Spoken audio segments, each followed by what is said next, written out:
Hi again, folks. So the next thing that I'm going to show you is what I like to call the front camel chain extended single crochet.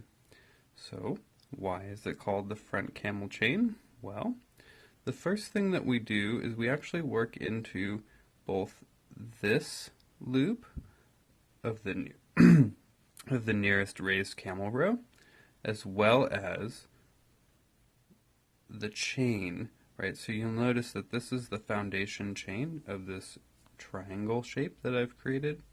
And so what we're going to do is we're going to work along this entire row, but rather than just working into the chain as you might be used to with work like this, you're going to actually also pick up the top loop of this raised camel row as you go along.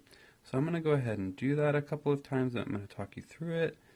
So I've got my loop on my hook. So, right, ordinarily you would work directly into the chain like that. My problem with that is that it creates this big, loose, open space. I don't like big, loose, open spaces, except for when I do.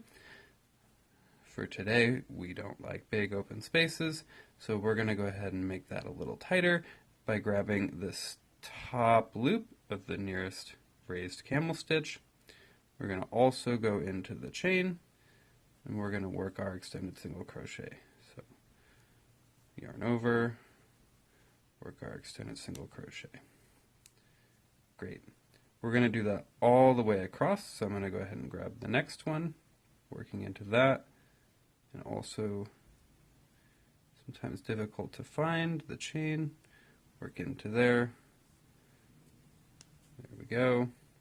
Let's do that once again. So grab that, work into the chain. You'll notice we're working into both of those at the same time.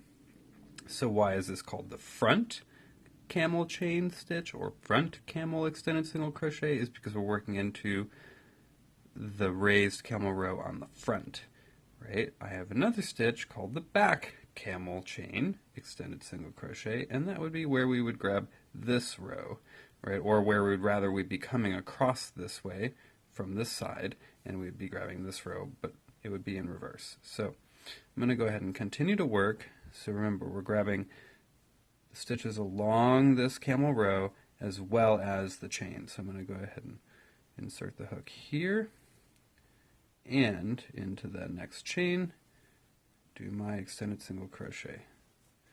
So you'll notice that it pulls up that loop all the way along, and it hides that open gappy space that you would get if you only worked into the chain. Right? I'll show you what it looks like if you work into the chain.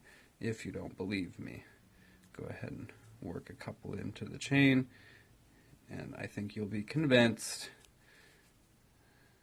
See how gappy that is? I mean, if you like to have big holes in your work, which sometimes is desirable, you could do something like that. I like to keep it nice and tight, and so I work into those top stitches of that raised camel row. So there you go. Thank you.